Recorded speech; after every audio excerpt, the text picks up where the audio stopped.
Ho, ho, ho, Merry Christmas. Good morning. You're listening to Retake Our Democracy, a 30-minute weekly show that airs at 8:30 a.m. each Saturday morning on KSFR 101.1 FM, your public Santa Fe public radio station. And this year, we're coming to you on Christmas Day, so Merry Christmas. I'm Paul Gibson, the host of Retake Our Democracy. And today I'm going to be speaking with Mario Jimenez. He's the campaign director for Common Cause New Mexico. And we'll be talking about the redistricting process.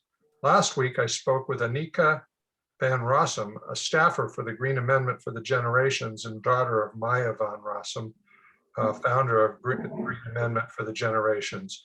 Before we get to Mario, a few short announcements. If you're driving around and miss any of this show, you can watch the full YouTube recording of this and any prior interview by going to retakeourdemocracy.org and clicking on the Actions and Events menu. Scroll down to the link to take to conversations where all our shows reside. I want to start by acknowledging that we are conducting this show on stolen Tewa land and to thank our Tewa neighbors for being such good stewards of the land. I also want to remind you that the 2022 legislative session is less than a month away. It seems weird having just done the special session and we've got another one just coming. And Retake will be operating our legislative alert system this year. We send out alerts whenever a bill we support or oppose is scheduled to be heard in committee or on a chamber floor. Alerts include a summary of the bill, speaking points, and legislator contact information, making it easy for you to raise your voice effectively. This is year 5 of our alert system, so we've got the hang of it now. You can sign up for alerts by going to our homepage at retakeourdemocracy.org and look for the red Get Actions Alerts button on the right side of the homepage. Lastly, I want to alert you, if you want to learn more about how the legislature works, you can do so by joining our weekly huddles throughout the session. The first such session will be just before the session begins. The first huddle will be Wednesday, December 29th from 6 to 7 p.m. And that's where we will discuss what's coming in the looming legislative session. But on a weekly basis, we talk about what has just transpired and what's coming. So it's always current and focused on the legislative process. And you learn a lot in those sessions. So that's about it for right now. Let's turn our attention to Mario. Mario, welcome to the show. Hello, thank you for having me. It's my pleasure, believe me. I always like to let our guests introduce themselves. So how about you start by telling us who you are and how you got involved with Common Cause New Mexico and what you do as a campaign director. Yeah, absolutely. So I'm Mario Jimenez III. Actually been involved now with Common Cause officially for going on 2 years now. I came to Common Cause specifically because they focus on good government issues, and quite frankly, in my private practice as well as my former government life in working in the county, I've always supported the good government work that Common Cause has done, and I'm excited to be on board with them to continue helping further those good government initiatives. As a campaign director, I focus a lot on democracy issues that will be affecting citizens of New Mexico through the legislative session, as well as helping build up any campaigns that we are focusing on moving forward towards the legislative session, or even working in local governments. Okay, that's great. I understand you were involved with the redistricting process this year. Can you tell us what worked and what didn't, both leading up to the special session and during it? Yeah, absolutely. It was definitely quite a long, tedious process, from drafting the legislation with many of our partners to having many meetings to discuss what we should have and what we shouldn't have in the bill, and ultimately having the legislation that we were dealt with the multiple changes as it went through its committee processes. One of the greatest things that came out of it is we did in fact have an opportunity to have a citizens redistricting committee that reached out through all 4 corners of our state and got more participation from the public than we've ever seen before in a redistricting process. So that was definitely one of the biggest wins that came out of the creation of the Citizens Redistricting Committee, but unfortunately it did identify a few flaws that are needed to be dealt with moving forward. As we saw in the papers multiple times and on radio stations, we heard about how a lot of the members who were serving on the Citizens Redistricting Committee really came from central New Mexico. So I think that's definitely one of the areas that we need to focus on moving forward to make sure that we have good quality, equal representation from the makeup of our state. We truly are a diverse state, and frankly, our CRC did not reflect that based off of the geographic areas where they were selected from. Interesting. I had not heard that, but I suppose that makes a lot of sense. That's true. I haven't actually compared the CRC maps with those that wound up on the governor's desk, but I tried, but when you look at them, you kind of just glaze. It's too complicated. But those who I trust who have seen the maps assert that the maps that emerged and moved to the governor's desk have only the faintest resemblance to the original CRC maps. Of course, if the legislature had embraced the CRC principles, which included that all discussions of maps would be made in public, that would have been a transparent process and people would have been able to judge for themselves. But instead, a lot of these discussions all obviously happened in caucuses and behind closed doors meetings. And then they come to the session with, here's what we want to put forward as a map. And people were reasonably suspicious of that. Is it realistic to think that a legislature could conduct those kinds of discussions in public?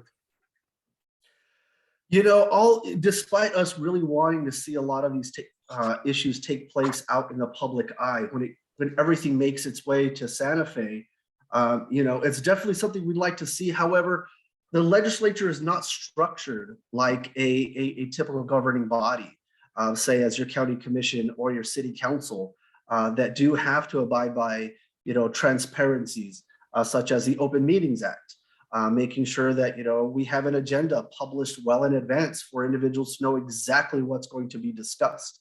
Unfortunately, that's just not how our legislature is set up.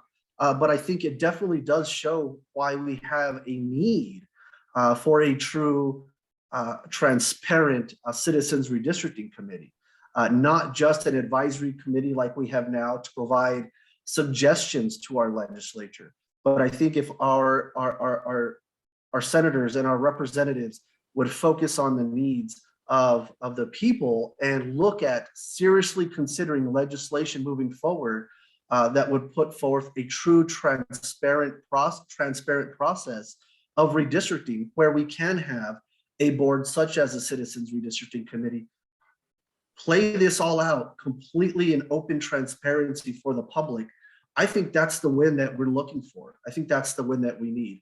Certainly, I do respect the legislative process and the needs for caucusing, but I think, again, the way we get away from those backroom conversations is to look at a true Citizens Redistricting Committee that's by the people. We'll get to that in just a minute. I agree with you completely. The speaker sent out an email yesterday claiming that not Christmas Eve, we're recording this on Monday, claiming that the redistricting process was a smashing success. But based on my discussion with legislators and advocates, nothing could be further from the truth. What is your view of how it went? And what are some of the positives and some of the negatives? What went wrong? In many areas, it was a great success. And I'll point back to something that I mentioned earlier, and that is the fact that we had an awful lot of citizen participation. In comparison to the past, I mean, we had an enormous amount of participation by the public in comparison. And I think one of the other great successes from this session, despite the stalemate that we experienced in that final week, is that our Native American communities were finally able to provide a voice, not only provide a voice, but also have their voices listened to and heard. I think that was definitely the biggest success that came out of this redistricting special session. Although, there were some heartburns along the way that we all experienced watching from afar and streaming online and participating in committee hearings. But ultimately, in contrast, in comparison to the past, where we've had to litigate our maps in court, where we've had many of our communities silenced due to the courts making those decisions, I would have to agree in part with some of the speakers comments that it was a success. But again, there are definitely needs for improvement. So you mentioned briefly past processes that ended up in court. What was your experience with the previous redistricting process 10 years ago? Was it as rancorous as this one? You know, in previous years, it was far more political. You know, we had a governor and a legislature that were two opposite parties, both of them looking for different outcomes. Therefore, you know, could not come to a decision. You know, we're left at an impasse, leaving it in the hands of our courts, and ultimately the taxpayers having to fit the bill for, you know, the millions of dollars that were wasted in attorney fees to allow a judge to simply draw maps that the legislature and our former governor should have come to an agreement on. Okay, okay. I don't actually understand how legislators sitting around in a room when they're so partisan can possibly come to some kind of, you know, walk out of the room going, kumbaya, we really did it. These are nice, these are fair. Given exactly that, I asked a senator if there was interest in developing legislation such as what you described to create a truly independent commission that drew up the maps and set the legislature out of it. And he said quite emphatically that there was zero interest in bringing up redistricting this year, as it would just offer a platform for the Republicans to bash the the Democrats over what happened in 2021. My view is somewhat different.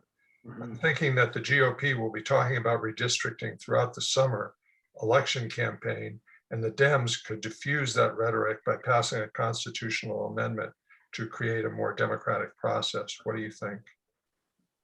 You know, I think that right there is a big part of our problem. Is, you know, we're focusing on the politics of an issue rather than focusing on an issue for the people. I will agree that the issue of redistricting can be shelved until the next 60-day session, when we have more time for the public as well as the Citizens Redistricting Committee to provide input. We're not going to be dealing with redistricting until another 10 years. This is something that doesn't need to be taken on immediately. But that should be the reason why we are going to push it back to the 60-day session, not because of politics or fear of something being brought up in politics, because people are running for office again. But, you know, definitely is an issue that we need to take up. It is a very important issue. Although I do understand that we have more pressing issues to deal with in a short 30-day session. We really got to look at taking the politics out of it. You know, and those comments right there, as you just mentioned, are really good clues as to why we need to take the politics out of it and really put this in the hands of an independent committee or an independent commission. Okay, I agree. And before we got on the air, you were talking about that, you know, there's some good reasons not to do it in this 30-day session. And one of them you mentioned was getting away from the heat of the special session and being more deliberate and dispassionate. You know, right now it's such a hot topic that maybe it couldn't be addressed in a very productive way. I need to take a brief break here to remind our listeners that they're listening to KSFR, and it's at these times with so much misinformation out there in the public media that a public radio station is so important. They deliver such important news and the Democracy Now! Every day, and programs like this, and a ton of programs on culture and music that's all indigenous to New Mexico. And that makes it extremely important. And, while it's free to listen, it's not free to deliver. And so it's at times like these that maybe you could go to KSFR after you get done listening to this show and click on ksfr.org and click on their donate button and look at it as your Christmas present to KSFR. They really deserve it. So let's get back to Mario. Mario, I'm putzing here to get to my next question. Well, I asked one. Nope, I don't have it here. Oh my God. This is the live radio disaster. Hit pause.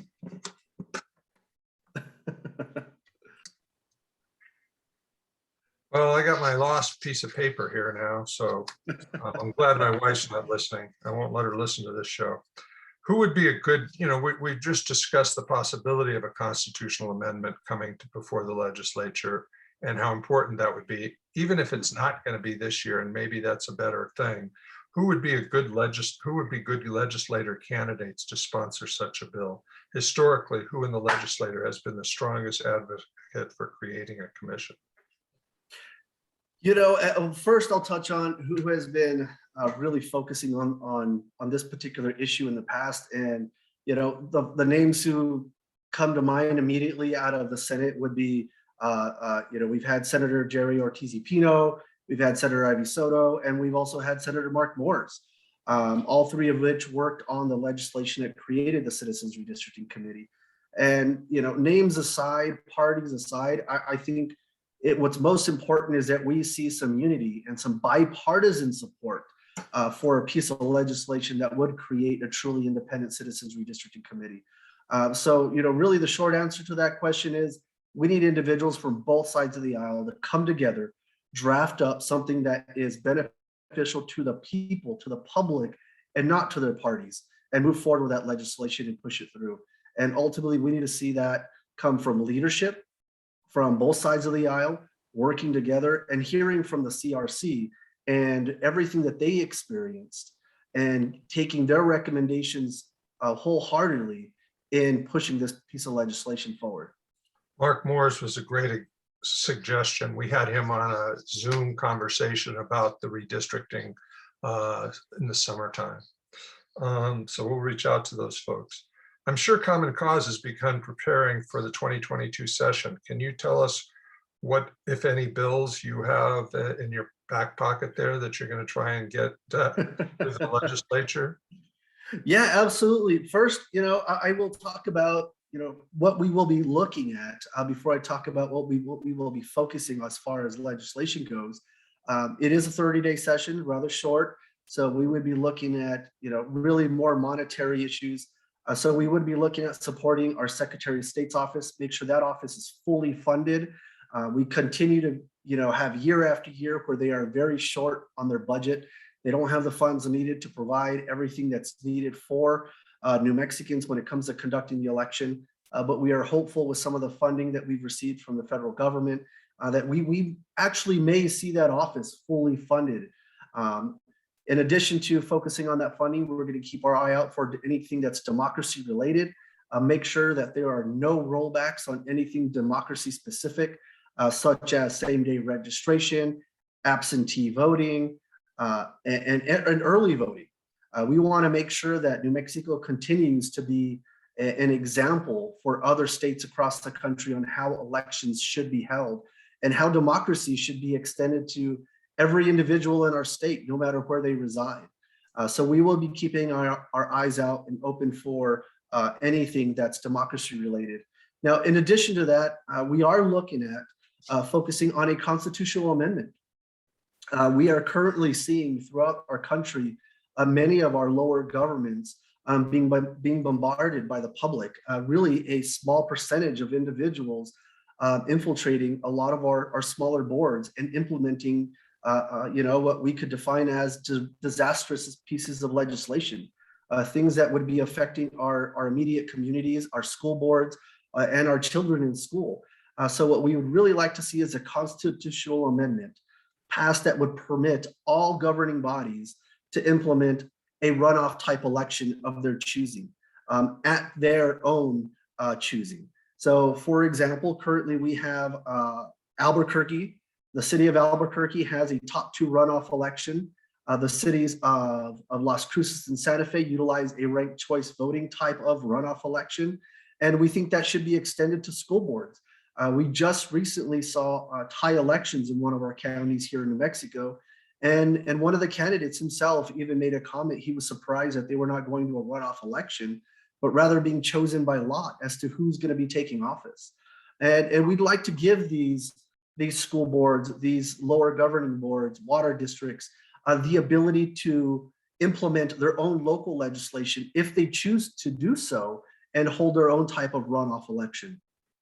Okay. And that requires a constitutional amendment. Yes, sir, it does. Currently in our Constitution, statewide elections are not allowed to be utilizing runoff type elections.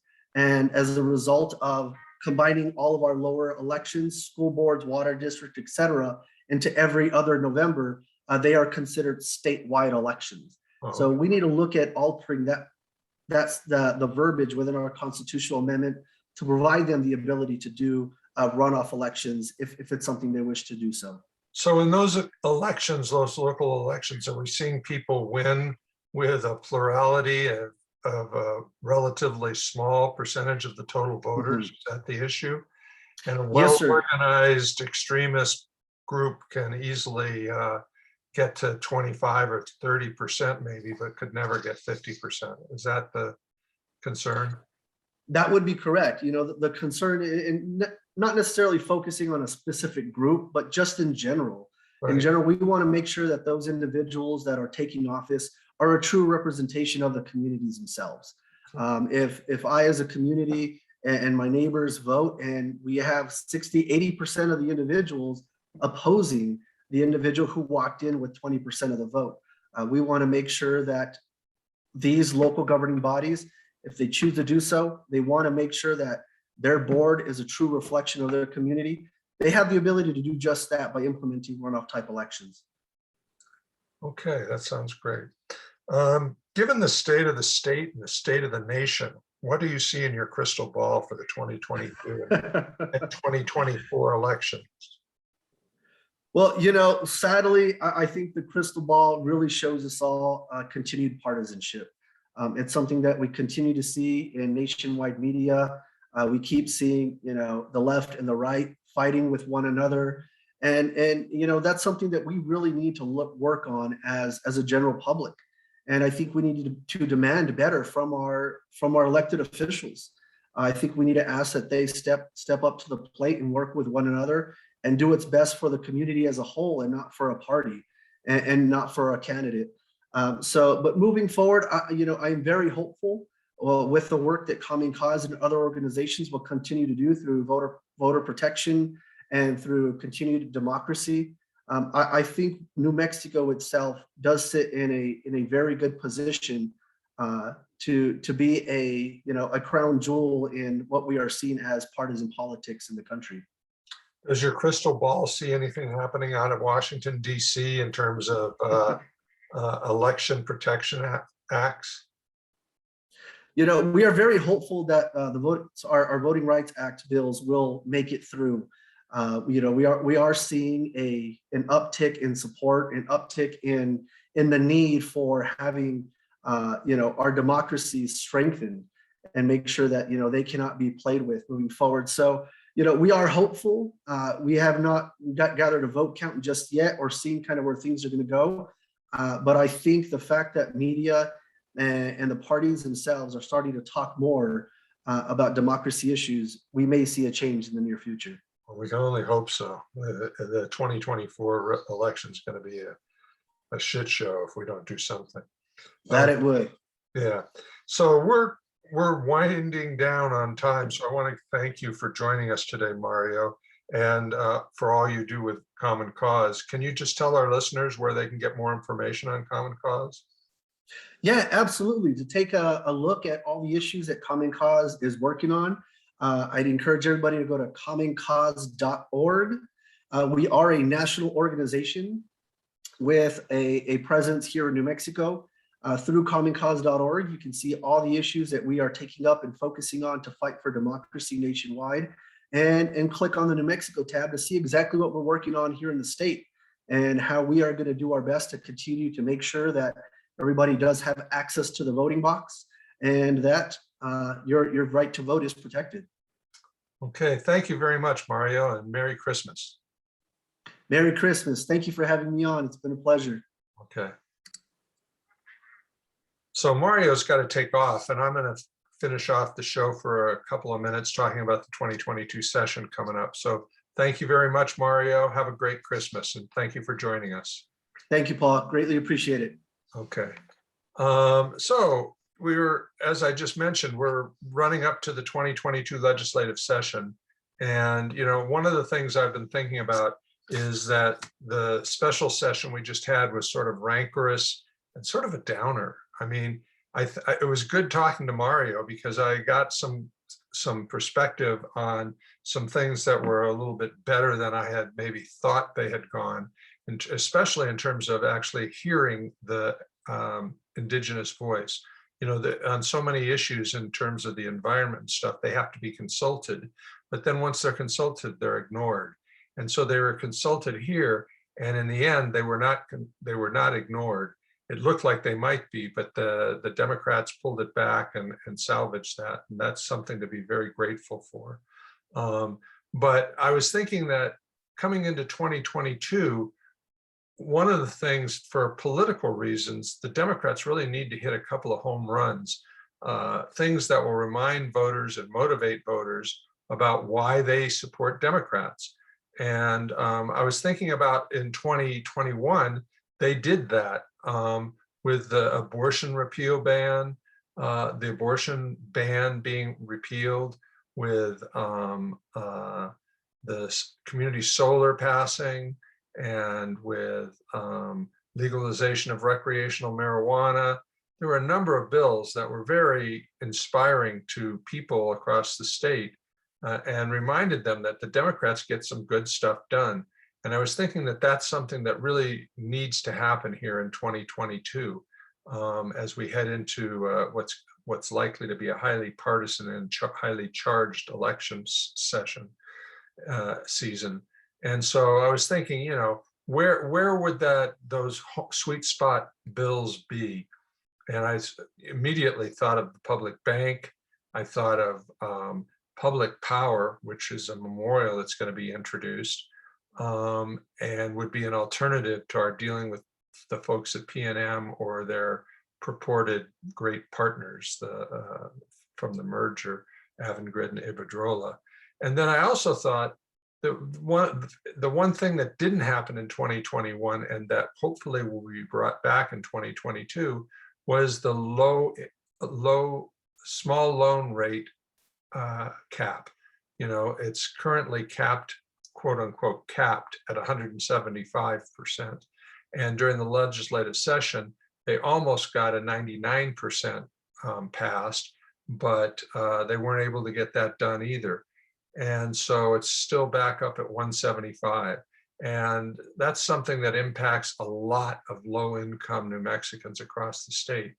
And, you know, one of the arguments that the Democrats put forward for, you know, wanting a 99 or 175% rate is that they knew people who had no other options other than that for their to address some kind of fiscal crisis.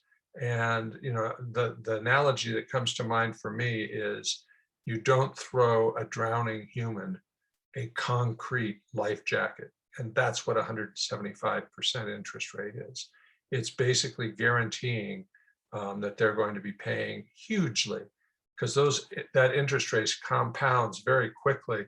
And when they have to come back in and renew the loan, there are charges and stuff. And so 175 is not really what they wind up paying. They wind up paying more. And there's just no way that 175% is really helping someone. In the research I did for, I think it was 3 years ago, that's how long this bill's been bounding around in the legislature and getting nowhere. I read research that they said that when those loans were not available, people tended to just go to their uncle or their cousin or their best friend, or maybe their boss, and get a loan that was at no interest or very small interest.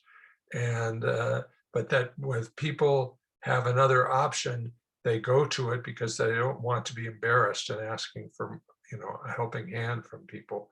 But getting a helping hand from a friend or a relative is much better than sinking under the concrete loan that is 175%.